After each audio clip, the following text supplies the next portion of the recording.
Bene, buonasera a tutti, benvenuti all'Ateneo Veneto. Questa sera un ospite di eccezione, come sapete Federico Rampini. Come accade ogni volta che presentiamo un libro all'Ateneo, io lo leggo.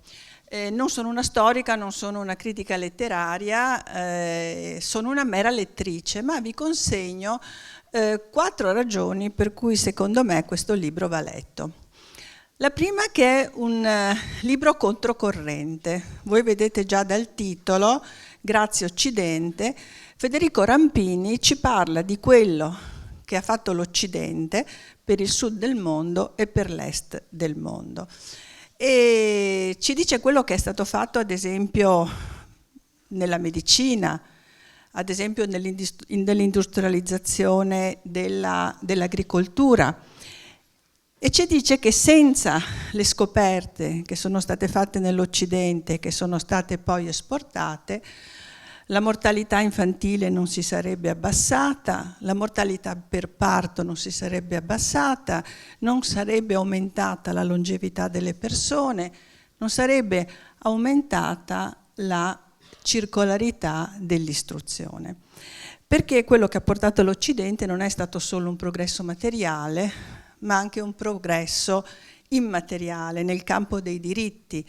È l'Occidente che ha portato l'idea di diritto e dei diritti, con la nostra tradizione greca, romana e poi cristiana. Ma dicevo che questo è un libro controcorrente, quasi eretico, perché la narrazione degli ultimi decenni, soprattutto in America, forse più che in Europa, descrive il mondo occidentale, la razza bianca, europea e nordamericana, prevalentemente come un invasore, come dire, persone imperialiste, persone colonialiste, e descrivono il progresso come l'inizio della lenta distruzione del nostro pianeta, che avrebbe iniziato con la rivoluzione industriale ad essere inquinato fino alla situazione senza ritorno di oggi.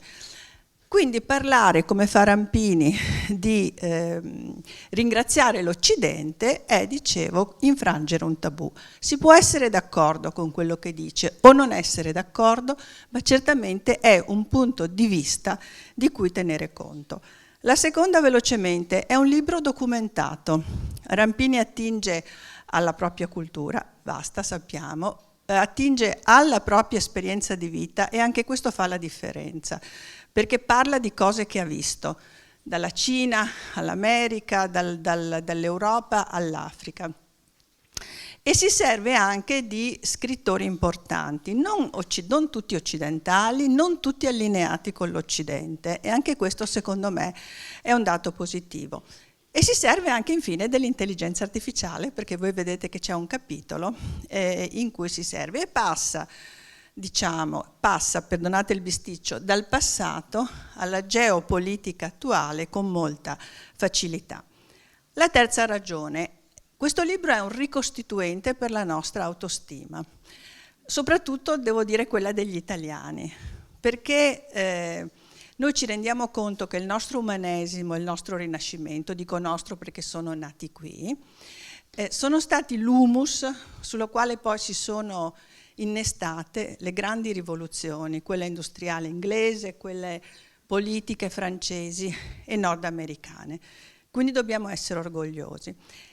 E quarto, è un libro che ci indica una via, possiamo seguirla o meno. Federico Rampini ci invita anzi a una ribellione, è ora di ribellarsi e di dire la verità. Cioè è possibile che paesi vicino ai nostri, che noi definiamo paesi canaglia o comunque paesi dittatoriali, siano orgogliosi della loro storia e noi invece dobbiamo nasconderla? Ecco allora che Federico Rampini ci invita a riparlare della nostra storia, a riparlare anche del progresso, argomento bandito fin dagli anni 60 nelle università americane, perché di progresso non si può più parlare. E quindi, come dire, riprendiamoci la nostra storia. Termino con una frase. I nostri genitori, scritta che trovo dal libro, i nostri genitori e nonni, cresciuti nel mito della superiorità bianca, erano ciechi di fronte alle malefatte dell'imperialismo europeo. I nostri figli, indottrinati alla malvagità dell'uomo bianco, sono altrettanto ignoranti e superficiali. Il pendolo oscilla da un estremo all'altro e credo che libri come quelli di Federico Rampini ci aiutino forse a trovare la terza corretta via. Quindi grazie a Federico Rampini per essere qui, grazie al Festival delle Idee che ha organizzato questi 2 incontri, perché era uno ma poi sono diventati 2 visto l'afflusso delle persone. Il Festival delle Idee ormai è una realtà culturale consolidata del nostro territorio, non poteva essere qui, non potuto essere qui Marilisa Capuano perché poverina è a letto con la febbre. Lascio volentieri la parola a Michele Menditto. Grazie. Grazie, buonasera a tutti. Intanto vi porto i saluti della direttrice del Festival delle Idee, Marilisa Capuano, che non ha potuto essere qui stasera, e con questo evento noi inauguriamo le giornate delle idee, che sono gli eventi che anticipano in modo vario la 7ª edizione del Festival, che si terrà come sempre in diversi luoghi tra Mestre e Venezia in autunno. Con questo evento noi inauguriamo questa anticipazione, lo facciamo con un ospite importante, un ospite noto e stimato in tutto il mondo, che non ha bisogno di ulteriori presentazioni. Prima di passare la parola al nostro ospite vorrei ringraziare i nostri partner istituzionali principali, che sono la Regione del Veneto col Presidente Luca Zaia e il Comune di Venezia con il Sindaco Brugnaro, che hanno creduto nel Festival delle Idee e lo sostengono fin dalla prima edizione. Prima di lasciarvi a questo evento, vi ricordo che sarà possibile qui un momento per il firmacopie, e chi non ha acquistato il libro fuori può farlo anche all'interno, quindi io non vi rubo altro tempo e passo la parola al nostro ospite Federico Rampini. Buona continuazione. Buonasera, che luogo magnifico, sono veramente onorato e privilegiato di essere qui in mezzo a voi oggi. Tra l'altro questo luogo in qualche modo, vedrete, ha perfino a che fare con le cose di cui vi parlerò. Ringrazio l'introduzione della Presidente dell'Ateneo Veneto, che è stata perfino troppo gentile e educata nel definire il mio libro Grazie Occidente come un libro controcorrente. Avrebbe potuto usare dei termini più pesanti, più offensivi. Questo è un libro provocatorio, è un libro che con un titolo così, Grazie Occidente, che non è un titolo ironico, è un sottotitolo che lo spiega, tutto il bene che abbiamo fatto, è un libro praticamente osceno rispetto al conformismo del nostro tempo. In una università americana non potrei neanche presentarlo, è considerato blasfemo. Se avessi scritto un libro pornografico sarebbe più facile. Questo è il conformismo del nostro tempo, ci impone di considerare che l'Occidente è il male supremo, la civiltà più malvagia di tutte. E ce ne dobbiamo vergognare, naturalmente anche di tutto questo, perché questo è parte della cultura occidentale, le meraviglie da cui siete circondati, beati voi, quotidianamente. Il libro parte da uno spunto, un episodio che mi ha dato voglia di scriverlo, è accaduto in uno dei miei frequenti viaggi, perché non sto mai fermo un attimo. La mia casa è a New York, da 25 anni ho messo radici in America, ho perfino preso la cittadinanza, poi magari vi parlerò anche di quello che sta succedendo in questi giorni in America. Ma in mezzo ai miei 2 periodi di vita americana suddivisi tra la California e adesso da 15 anni New York, ho anche vissuto 5 anni in Cina, ma oltre ai luoghi dove vivo, tanti e più numerosi sono i luoghi che io visito, che attraverso per scrivere per voi. Mentre ero in viaggio in Africa, in Tanzania, ho osservato una volta un pastorello Masai che stava consultando il suo smartphone, il suo telefonino, un'invenzione occidentale.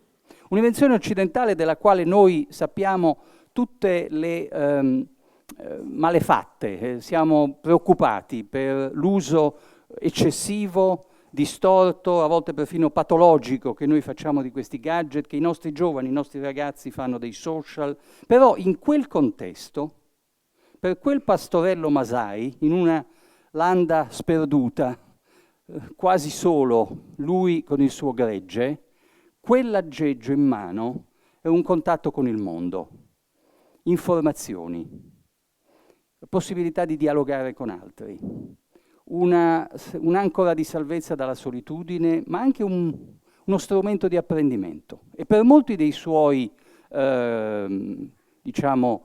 compagni di tribù, perché si chiama tribù quella dei Masai, che fanno gli agricoltori, quel telefonino è anche il modo per avere delle previsioni meteo aggiornate che servono per i loro raccolti, per scambiare informazioni con il mercato urbano dove vanno a vendere i loro prodotti. È una cosa importante. Vedete, se vi capita, perché la Tanzania è un paese meraviglioso, bellissimo, con una natura stupenda, molti di voi l'avranno già sicuramente visitato. Ecco, se questa esperienza che ho avuto io vi capita di averla magari in compagnia di qualche altro turista occidentale, purtroppo vi capiterà di sentire dei commenti. Quando osservano che i Masai hanno ancora delle capanne tradizionali, molto belle, come oggetti, esteticamente da vedere, ma piano piano tendono a sostituirle con delle capanne moderne, fatte di cemento, mattoni e lamiere, e sentirete dai vostri compagni di viaggio turisti occidentali dei commenti del tipo: ma che peccato, li stiamo rovinando anche loro. Gli facciamo abbandonare uno stile di vita tradizionale per imporgli le nostre brutture. Ecco, questo, vedete, è il tipico atteggiamento che io definisco snobismo imbecille. Ignorante, supponente, tipico atteggiamento degli occidentali di oggi, che pensano che il progresso che abbiamo portato noi fa schifo. Come stavano bene prima loro? Ecco, come stavano bene prima loro? Le capanne tradizionali dei Masai, sapete perché le abbandonano? Perché sono costruite con dei materiali che ovviamente sono abbondanti e gratuiti localmente, sterco di animale e paglia. Prendono fuoco facilmente, si muore per incendio in quelle capanne. I materiali combustibili che usano nei forni tradizionali, che sono a base di legname, sono così inquinanti che si prendono enfisemi polmonari, muoiono di tumore ai polmoni. Quel turista occidentale che rimpiange, che ha nostalgia di un passato paradisiaco, di una specie di Arcadia, ha nostalgia di un mondo dove morivano alla nascita. Morivano da bambini, non avevano i vaccini, non avevano gli antibiotici. Le loro mamme morivano al parto. Questa è la nostalgia del paradiso perduto. Ecco, mezza umanità, non solo i pastorelli Masai, mezza umanità oggi non sarebbe neanche viva sulla terra senza il nostro progresso, con la P maiuscola. Quando io ero bambino, pensate che io non sono cresciuto in Italia, il mio destino evidentemente era segnato fin dalla nascita. Ho fatto, negli anni 60 crescevo a Bruxelles, quella che era già allora, cominciava ad essere la capitale dell'Europa, in una scuola di tedeschi, francesi, olandesi, una scuola europea. All'epoca non erano molto diffuse le scuole internazionali. E mi ricordo che alle elementari facevamo le collette in classe per raccogliere fondi da mandare ai bambini indiani perché non morissero di fame. Anni 60. Oggi l'India è una superpotenza agroalimentare che esporta nel mondo intero le sue eccedenze di raccolti di riso e grani. Ha ancora delle sacche di miseria naturalmente al suo interno, possono anche esserci dei problemi di denutrizione, ma questi non sono legati al fatto che non producono abbastanza cibo, sono legati ad altri problemi, diseguaglianze, cattivo governo, politiche economiche sbagliate. È un altro discorso quello delle sacche di povertà che rimangono. L'India degli anni 60 rischiava carestie di massa, l'India di oggi ha un'agricoltura fantastica. L'unica ragione che la spiega siamo noi. L'India negli anni 70 fece quella che all'epoca fu definita rivoluzione verde. Oggi un termine così farebbe pensare a una rivoluzione ambientalista. No, la rivoluzione verde era la rivoluzione agricola che adottò in India tutto quello che la nostra agricoltura aveva inventato, dai fertilizzanti alle macchine. E con quello l'India si è salvata. La Cina ancora negli anni 50 ha avuto delle carestie di massa sotto Mao Zedong. Mao Zedong è stato il fondatore della Repubblica Popolare, il primo leader comunista cinese, colpevole di errori gravissimi nella gestione economica del suo paese, aveva sulla coscienza 30 milioni di morti. La Cina di oggi, io ci ho vissuto 5 anni e ci torno regolarmente, ero ancora là nel giugno scorso per tenere un ciclo di conferenze, è uno dei paesi più moderni del mondo, tecnologicamente sono più avanzati di noi e insomma c'è stata una diffusione di progresso e benessere materiale inaudito, tutto copiando l'Occidente. Poi loro sono così bravi che dopo averci copiato a volte ci superano perfino, ma prima, per essere arrivati a questo livello, hanno copiato tutto da noi, tutto. La scienza, la tecnologia, la medicina. Guardate, quando c'è stato il Covid non hanno usato l'antica erboristeria cinese per curarsi, no. Ovviamente l'economia di mercato hanno preso da noi, il capitalismo, tutte cose che stanno funzionando piuttosto bene anche in Cina. Prima di loro questo gioco della imitazione, emulazione, inseguimento e poi a volte sorpasso dell'Occidente l'aveva fatto il Giappone. I cinesi hanno studiato il modello giapponese.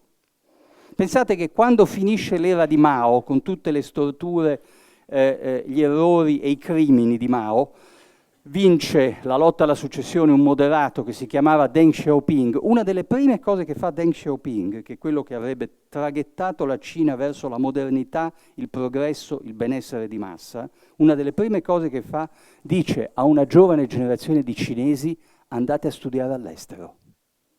Cosa, quella sì davvero rivoluzionaria, per un paese comunista, autoritario e fino a quel momento molto chiuso, molto isolato. Andate a studiare in Occidente, abbiamo bisogno del loro sapere se vogliamo uscire dalla miseria.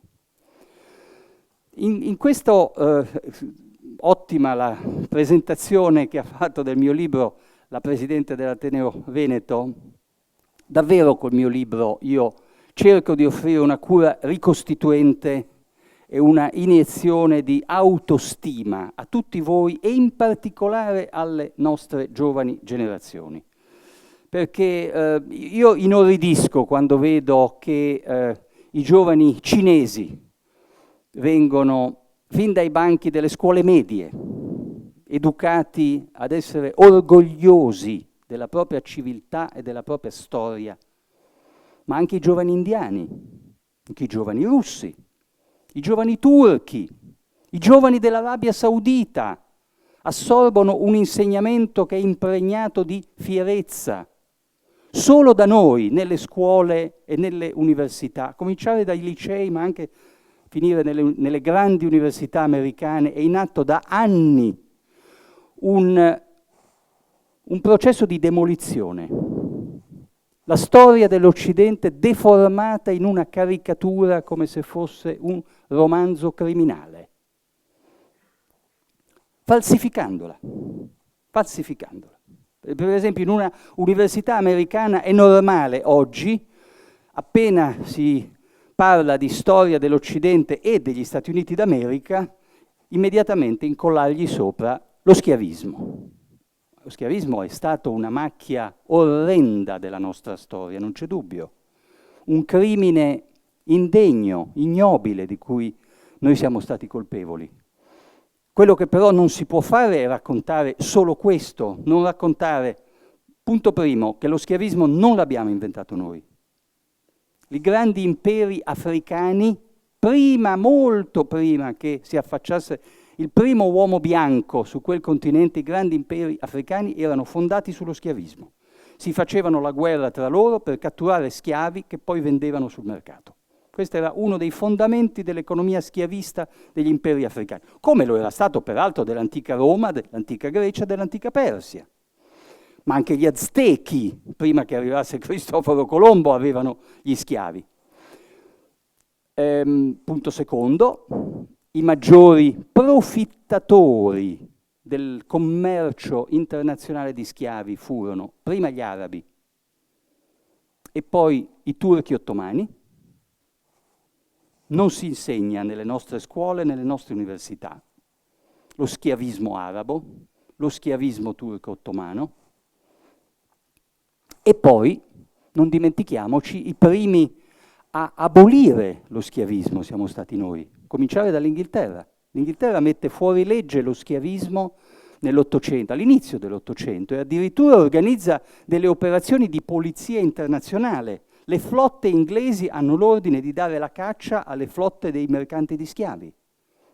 Questo l'abbiamo fatto noi. Sapete quando invece, poi in America ovviamente si è combattuta una guerra, la guerra di secessione, vinta dagli antischiavisti, dagli abolizionisti dello schiavismo, metà dell'Ottocento. Sapete quando l'Arabia Saudita ha eliminato lo schiavismo dalle sue leggi e dalla sua Costituzione? Nell'anno 1962, 1962, 100 anni dopo la guerra di secessione americana. Queste sono cose che bisognerebbe insegnare ai nostri giovani, perché i crimini dell'Occidente ci sono stati. L'imperialismo, il colonialismo, lo sfruttamento, ma non si può deformare la storia umana come se noi fossimo l'unica civiltà capace di queste nefandezze.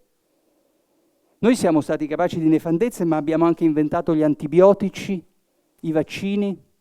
Gli altri hanno fatto solo le nefandezze, spesso. E non hanno inventato né gli antibiotici né i vaccini, che noi abbiamo dato al mondo intero.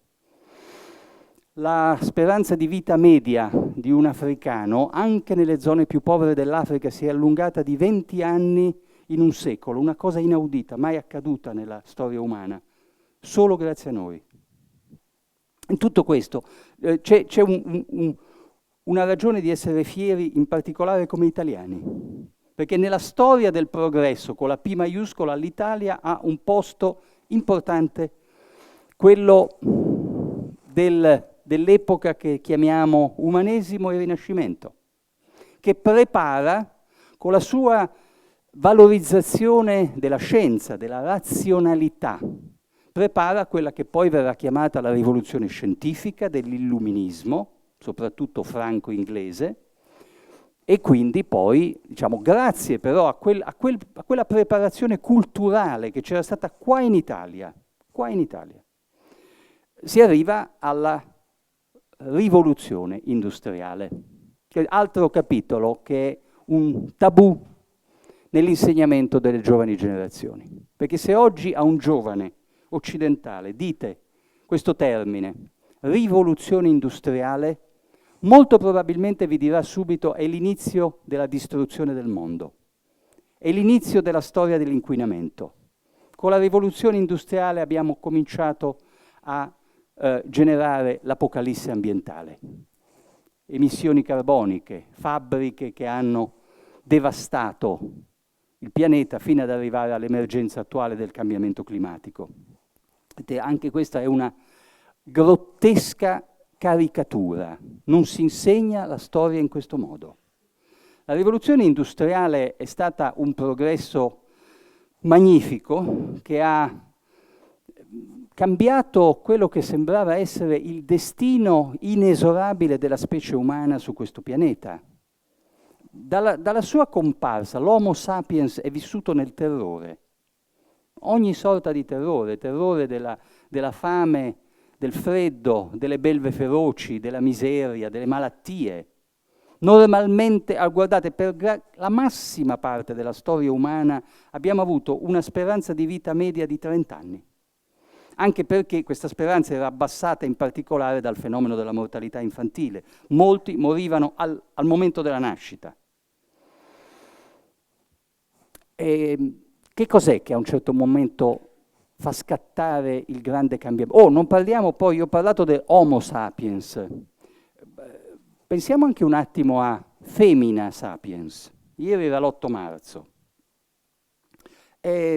Nella miseria che caratterizzava la nostra specie animale, quella dei sapiens, la donna era ancora più sfavorita perché era schiava di un ruolo di macchina biologica riproduttrice.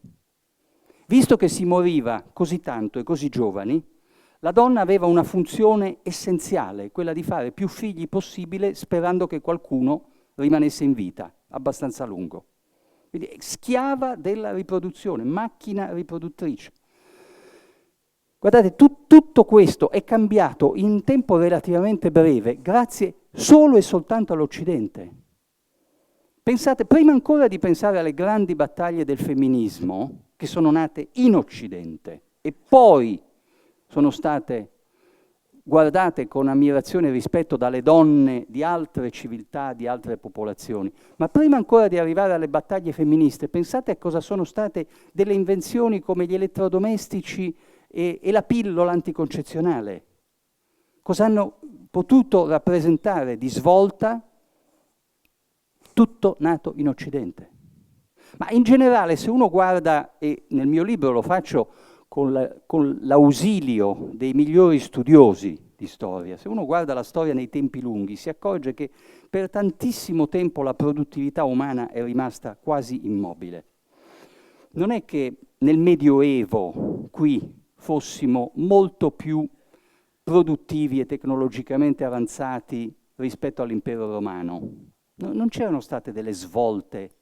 Alcune delle svolte accadono, per esempio, proprio dal punto di vista energetico e sono l'esatto contrario di quella caricatura dell'apocalisse ambientale. Nel momento in cui noi facciamo la rivoluzione industriale, passiamo da forme di energia più primitive e più inquinanti a forme di energia meno inquinanti. Il passaggio nella capanna del pastorello Masai, il riscaldamento viene dal legname. Il legname è molto più inquinante del carbone, perfino. Se dovesse l'umanità di 8 miliardi riscaldarsi a legname, sarebbe già inabitabile questo pianeta. Poi dal carbone si passa al petrolio, che è un'altra energia più densa, più efficiente e meno inquinante del carbone. Poi al gas naturale. Ed è via via una curva di riduzione dell'inquinamento, fino ovviamente a tutte le energie rinnovabili. Io ci metto anche il nucleare, come fa il governo cinese, che lo considera a tutti gli effetti una energia rinnovabile, ma solare, eolico, dove sono state inventate? In Occidente. Grazie Occidente anche per tutto ciò che sta contribuendo alla decarbonizzazione. Tutte le tecnologie della sostenibilità nascono qui, dove c'è scienza, tecnologia e capitali da investire. E questo, allora, uno dei grandi interrogativi che hanno appassionato da tantissimo tempo gli studiosi di storia è perché il progresso con la P maiuscola è accaduto qui e non altrove. Perché intendiamoci, non bisogna essere eurocentrici, arroganti e dimenticare che livello avanzatissimo di cultura caratterizzava delle civiltà come la Cina, l'India, il mondo arabo, l'impero persiano e quello ottomano. Dal punto di vista scientifico, i cinesi hanno scoperto tante cose prima di noi. Gli indiani ci hanno dato a noi l'algebra, gli algoritmi, la matematica indiana era la più avanzata di tutto, poi a noi arrivava attraverso la mediazione degli arabi e per questo usiamo nomi arabi. Algebra e algoritmo sono nomi arabi. Gli arabi facevano da tramite dall'India verso di noi. Nel 1600, quindi nel secolo che precede la rivoluzione industriale inglese, la Cina e l'India erano le due nazioni di gran lunga più ricche del pianeta. Marco Polo, un veneziano illustre, il veneziano forse più conosciuto nel resto del mondo, quando arriva, qui stiamo parlando addirittura del 1200, quando arriva alla corte del Kublai Khan in Cina, dell'imperatore cinese, trova un paese sbalorditivo, molto più moderno, molto più avanzato dell'Europa da cui lui è partito. I cinesi già usano una tecnologia della stampa, usano già la banconota cartacea.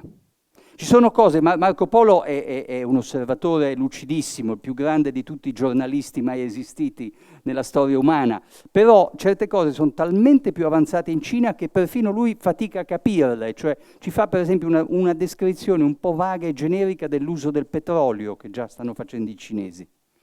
Quindi la Cina era avanzatissima, l'India pure. Perché però la rivoluzione industriale è accaduta qui e non là? Qui è uno dei temi che vi racconto nel libro, che è abbastanza affascinante. La spiegazione si può trovare in una parola sola: borghesia. Borghesia. Il ruolo della figura del borghese, che nella cultura occidentale a un certo punto, sul finire del Medioevo, non a caso, di nuovo, l'Italia è molto importante in questa storia, il Rinascimento italiano è essenziale per capire questa storia.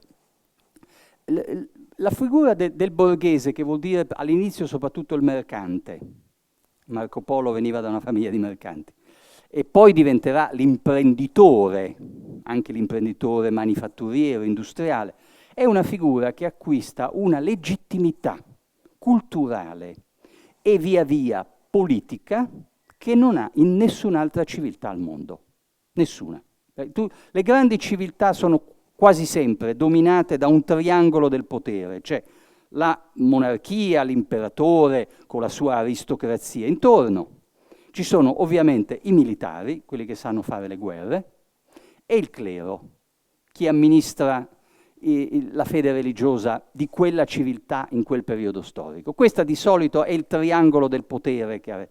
Solo da noi questo triangolo pian piano, soprattutto dalla fine del Medioevo, si trasforma in un quadrilatero, entra questa figura così diversa che è il mercante, il borghese.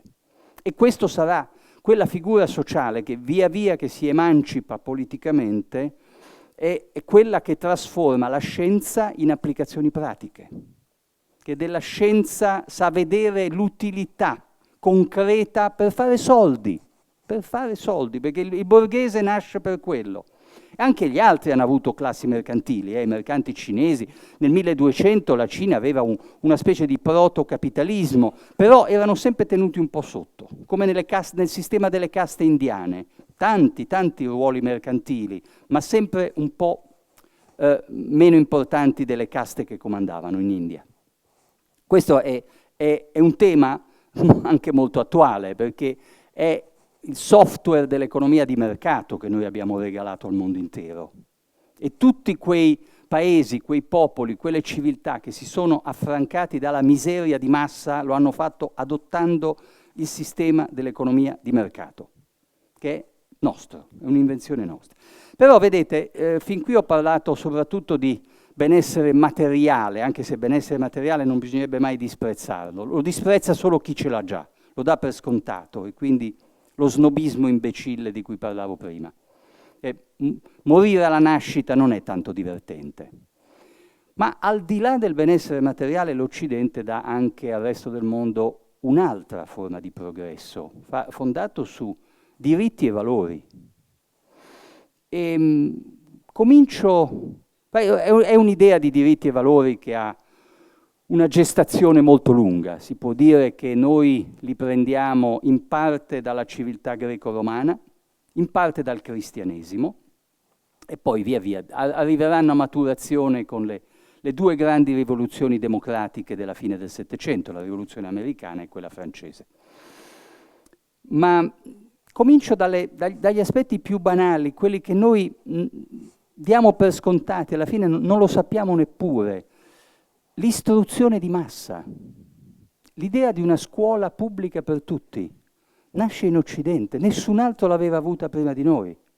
Adesso, quando osserviamo le ragioni del miracolo economico cinese, perché la Cina è così prospera e così avanzata, indubbiamente hanno un sistema scolastico eccellente e credono molto all'istruzione.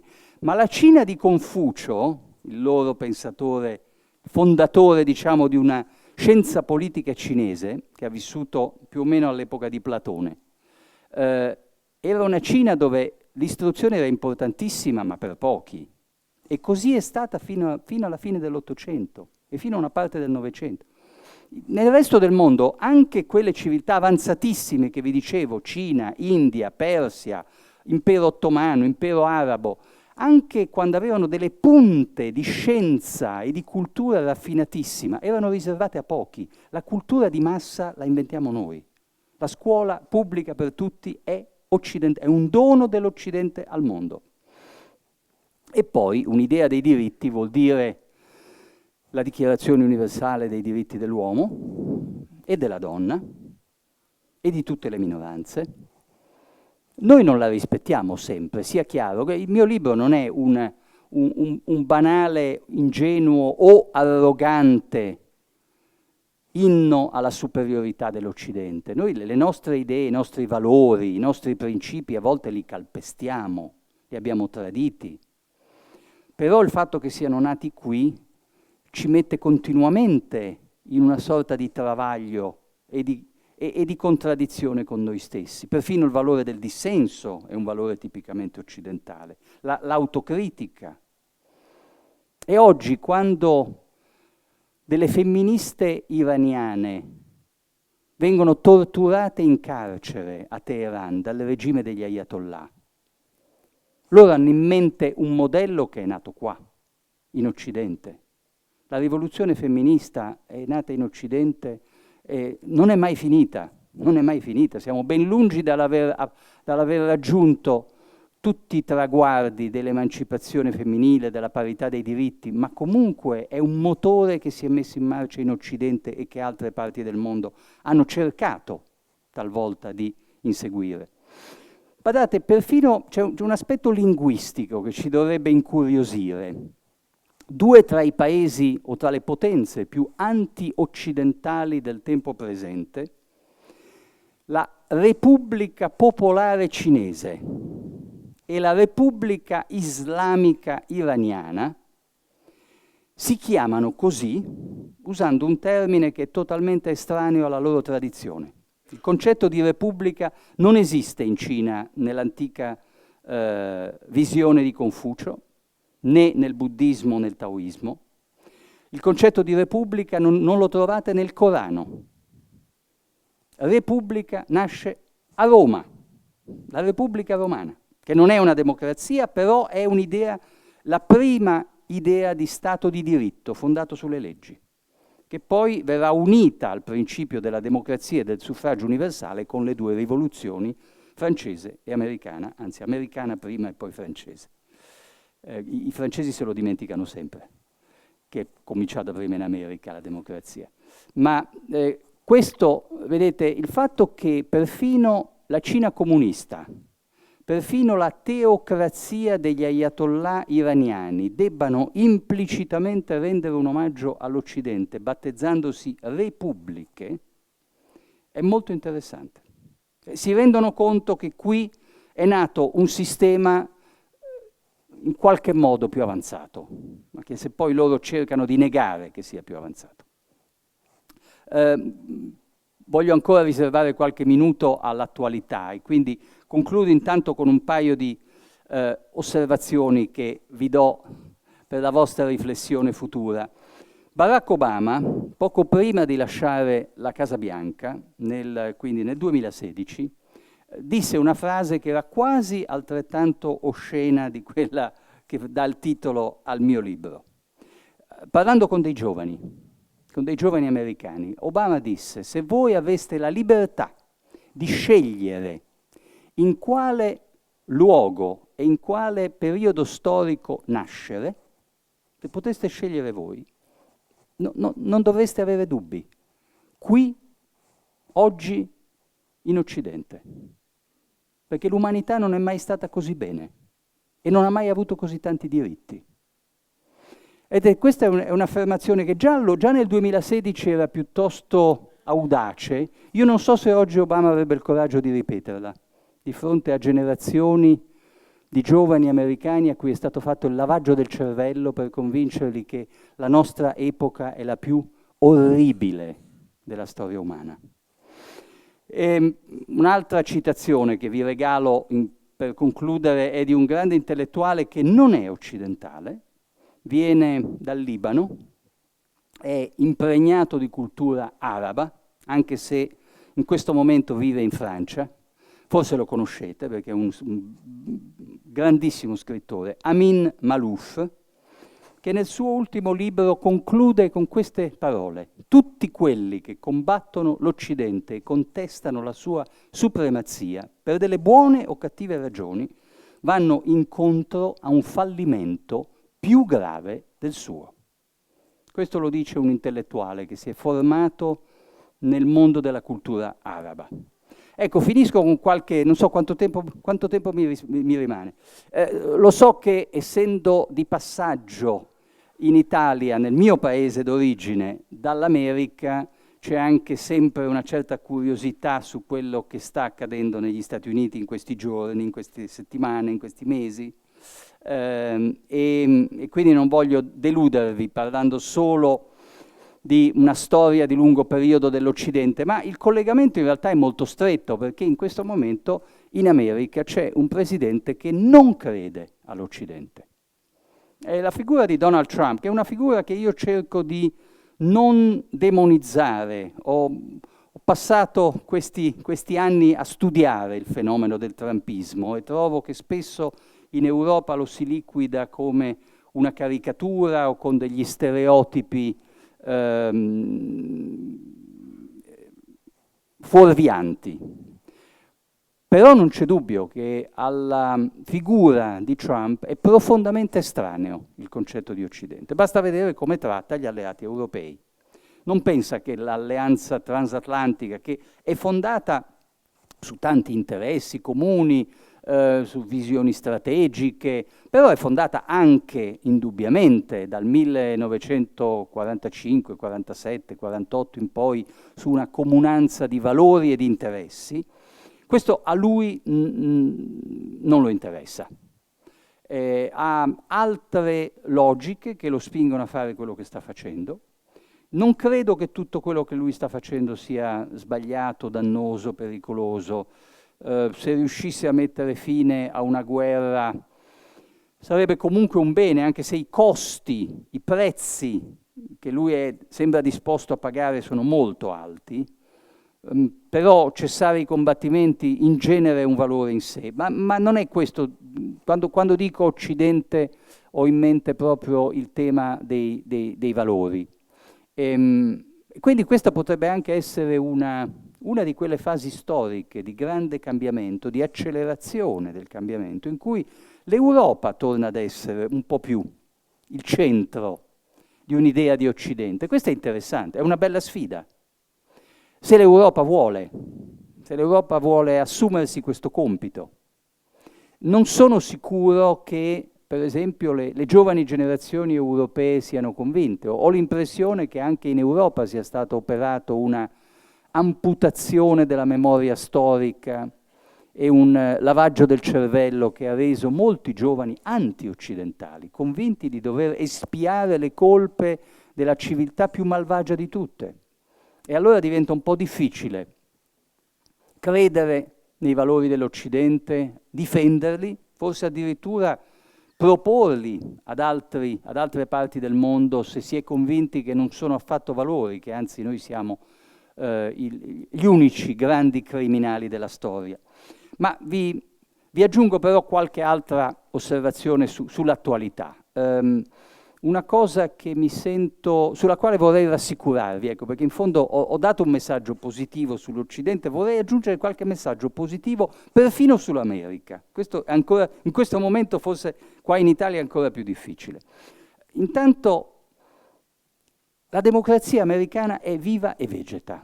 siccome sento dire spesso che ormai è finita, lo sento dire in America da quelli che hanno perso le elezioni. E io, facendo una cosa che di solito non faccio, ma per la congiuntura molto molto particolare, alla vigilia del 5 novembre 2024 scrissi in prima pagina del Corriere della Sera che avrei votato per Kamala Harris e non per Donald Trump, turandomi il naso perché consideravo Kamala Harris una pessima candidata, veramente pessima. Però ho votato per lei perché non volevo dare il mio voto a Donald Trump. Quindi non sono sospetto di trumpismo. E tuttavia non mi convince neanche un po' lo psicodramma che va in atto in questi mesi dentro il Partito Democratico americano, che ancora non è riuscito a fare una seria, valida, serena autocritica per tutti i suoi errori che hanno spinto Trump alla vittoria. Non ci siamo proprio.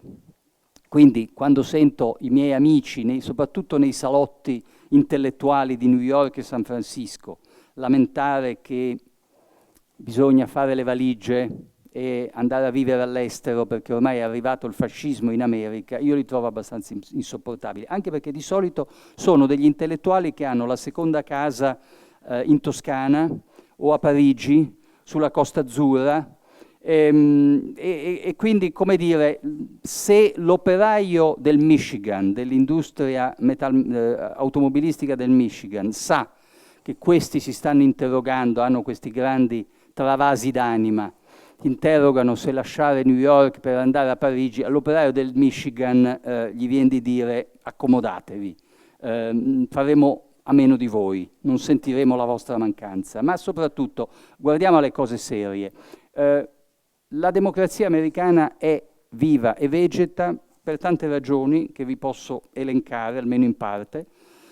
Donald Trump si è già visto bloccare una buona parte dei suoi provvedimenti, i cosiddetti ordini esecutivi, che sono dei decreti presidenziali, dalla magistratura, che è uno dei classici contropoteri. Nel sistema dei bilanciamenti e contropoteri che caratterizza da 2 secoli e mezzo la democrazia americana, sappiamo che c'è un potere esecutivo, ma ce ne sono altri che possono bilanciare, qualora ci siano degli eccessi da una parte.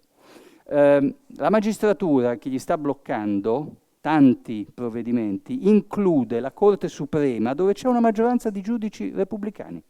Nonostante questo la Corte Suprema non ha esitato a bloccargli un provvedimento piuttosto importante, quello con cui lui voleva eliminare l'Agenzia federale per gli aiuti internazionali allo sviluppo, bocciato dalla Corte Suprema. Questo è un segno di una democrazia che funziona, non succede né a Putin né a Xi Jinping. La stampa, un altro contropotere, i media. Beh, vedete, io siccome ancora ho una certa nostalgia della carta, per quanto quando sono in viaggio devo consumarli nel formato digitale, quando sono a casa mia a New York ricevo ancora la copia del New York Times per abbonamento sull'uscio di casa, la copia di carta. Dalla prima all'ultima pagina del New York Times, che è il giornale più venduto degli Stati Uniti, è una denuncia di Trump. È un giornale totalmente all'opposizione. Anche questo non accade a Mosca, e né tantomeno a Pechino, che è il giornale più venduto del paese, attacchi dalla prima all'ultima pagina il capo del governo. Posso continuare, il federalismo americano, che è molto più spinto che in qualunque altro paese al mondo, fa sì che i 2 stati dove ho diviso la mia vita americana, la California e lo Stato di New York, sono governati dai democratici.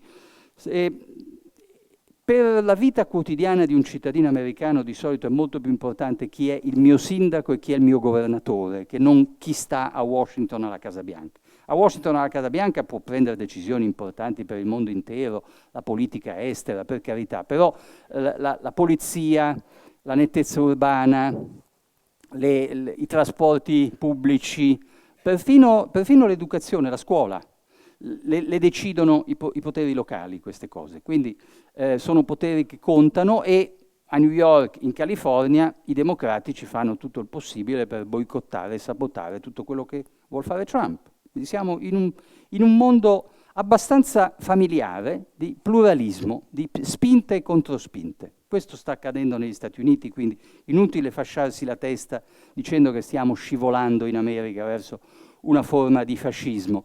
Vengo perfino a difendere qui da voi l'indifendibile, Elon Musk,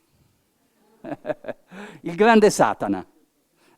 È una storia meravigliosa, bisognerebbe passare una serata insieme solo a parlare di lui e della cosiddetta oligarchia capitalistica che secondo molti europei ha preso il potere in America. Allora, siccome non abbiamo tutta la serata a disposizione, posso solo limitarvi alcuni spunti di riflessione su questo. Elon Musk era considerato un genio, un talento tecnologico come ne appare uno in ogni secolo, più di Steve Jobs, il fondatore di Apple, più paragonabile a Thomas Edison, per chi conosce un po' la storia del Novecento americano. Fino a quando ha cambiato appartenenza politica, perché guardate, fino a 4 anni fa Musk stava con i democratici, finanziava i candidati democratici, fino all'ultimo, fino alla campagna ha finanziato Barack Obama, Hillary Clinton e perfino Joe Biden. Poi si sono litigati sull'auto elettrica con Joe Biden, non sto a darvi tutti i dettagli, ma insomma, da quando Musk è passato con Trump è diventato il grande Satana. E non si può neanche più parlare delle meraviglie tecnologiche, delle prodezze di SpaceX, che sta facendo delle cose strabilianti. Ma vedete, SpaceX invece voglio soffermarmi un attimo, è la sua azienda che fabbrica quei razzi che portano in orbita satelliti e ben altro. SpaceX è importante perché vi spiega anche quello che lui sta cercando di fare nella pubblica amministrazione, il cosiddetto Doge, non il Doge di Venezia. È curioso che suoni uguale, ma il Doge di Musk è semplicemente l'acronimo di Department of Government Efficiency, il Dipartimento della efficienza del governo, cioè della pubblica amministrazione. Musk all'inizio con SpaceX era una minuscola start-up che doveva vedersela con un gigante, un dinosauro industriale, la Boeing, che aveva praticamente la garanzia di tutti i contratti della NASA per i lanci verso lo spazio. La Boeing ci mangiava sopra, una cosa vergognosa, erano dei contratti pluriennali con dei margini di profitto garantiti alla Boeing scandalosi, un furto ai danni del contribuente americano. Però all'inizio l'alleanza tra NASA e Boeing sembrava indistruttibile e la piccolissima start-up di Musk, SpaceX, veniva sempre tenuta in un ruolo molto molto marginale, finché la Boeing, a furia di essere abituata male, cioè a vivere di rendita, si è avvitata in una sua crisi di inefficienza, incompetenza, fino a dei veri e propri reati criminali per i quali ormai è stata condannata con sentenze definitive. E la NASA ha dovuto rivolgersi a SpaceX, che fa quel lavoro molto meglio a costi molto inferiori. Questo vi spiega l'approccio di Musk alla pubblica amministrazione americana. C'è tanto grasso da tagliare, c'è tanta inefficienza e incompetenza e lui sta cercando di usare i metodi tipici di un'azienda privata, in più un'azienda privata della Silicon Valley, con una velocità, un ritmo di decisione molto molto sostenuto. Guardate, noi abbiamo in America un problema di burocrazia inefficiente. Può sembrare strano perché magari avete un'immagine migliore, vi do solo 2 esempi. 25 anni fa io mi trasferivo a vivere a San Francisco in California e scoprì che la California stava decidendo di costruire finalmente l'alta velocità ferroviaria, cosa di cui c'è un gran bisogno. Per esempio la distanza San Francisco-Los Angeles, che più o meno è Milano-Roma, è l'ideale. Non si vede perché si debba fare in aereo o in macchina. 25 anni dopo, il contribuente californiano ha speso alcune centinaia di miliardi per finanziare l'alta velocità. L'alta velocità non c'è ancora in California. New York, la città dove vivo da 15 anni, per costruire una nuova linea della metropolitana ci abbiamo messo 12 anni e dall'inizio alla fine il budget rispetto al preventivo è triplicato. Così funzionano le cose nella gestione pubblica americana. Non è un bello spettacolo e è ovvio che Musk viene osteggiato da tutti quelli che sta cercando di licenziare. Cioè, guardate, gli statali sono una corporazione potentissima anche da noi, in America. Non sono un'oligarchia intesa come una figura chiaramente individuabile, perché sono una massa molto molto numerosa, ma sono un potere fortissimo. E quando leggete tutto il male possibile e immaginabile su Elon Musk, chiedetevi chi potrebbe avere anche interesse a metterlo in una luce così perfida. E qui concludo con un'altra osservazione sul tema delle oligarchie, perché ormai anche questo, subito dopo la convinzione che in America non c'è più democrazia, che stiamo scivolando verso il fascismo americano, la seconda certezza di molti europei è che al potere in America c'è un'oligarchia di capitalisti. Dunque, quelli che voi ricorderete che hanno circondato Donald Trump il giorno del giuramento dell'Inauguration Day, Musk, Jeff Bezos di Amazon, Mark Zuckerberg di Facebook Meta, poi c'era Satya Nadella di Google, se ricordo bene. Quelli sono l'oligarchia, è stato deciso. Vedete, abbiamo molti di noi in comune degli studi classici e l'etimologia delle parole è importante, che ci vengono di solito molte, se non dal latino, dal greco antico come in questo caso. Oligarchia è il comando di pochi, un potere concentrato in poche mani. Di solito le oligarchie nella storia sono dei sistemi molto chiusi, ermetici, impenetrabili, chiusi agli esterni, e dinastici, ereditari.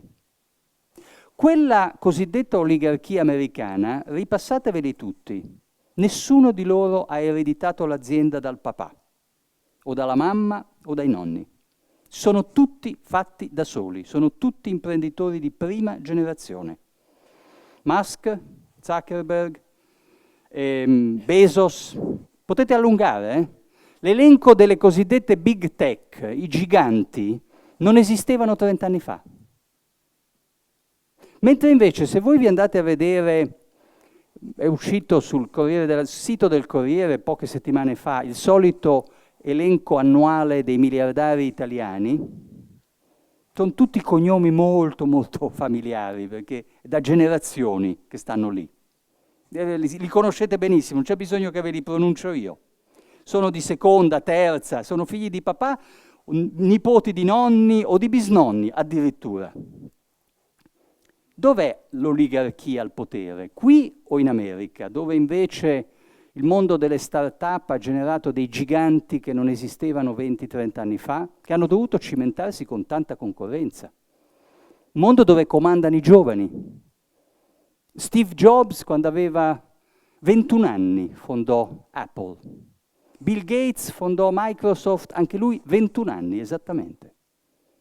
Un mondo dove non a caso tanti giovani italiani vanno a portare le loro idee, il loro talento professionale, il loro patrimonio di studi, perché qui trovano una società un po' più refrattaria e là trovano un mondo dove comandano loro, letteralmente. Guardate che uno con i miei capelli bianchi in testa nella Silicon Valley non lo stanno neanche ad ascoltare. Proprio non mi prendono nemmeno in considerazione, ho l'età sbagliata. La meritocrazia esiste ancora, ma soprattutto direi è il contrario della gerontocrazia. Quindi spero di avervi, quantomeno non voglio rassicurarvi, Trump sta facendo tante cose che non piacciono neanche a me, però cerco quantomeno di, ogni mattina quando mi sveglio, di analizzare quello che lui fa con una mente aperta, senza applicargli subito dei preconcetti, dei pregiudizi, degli stereotipi. Spero di avervi reso un po' meno preda del panico che sento nell'aria ogni volta che torno in Europa. Grazie dell'attenzione.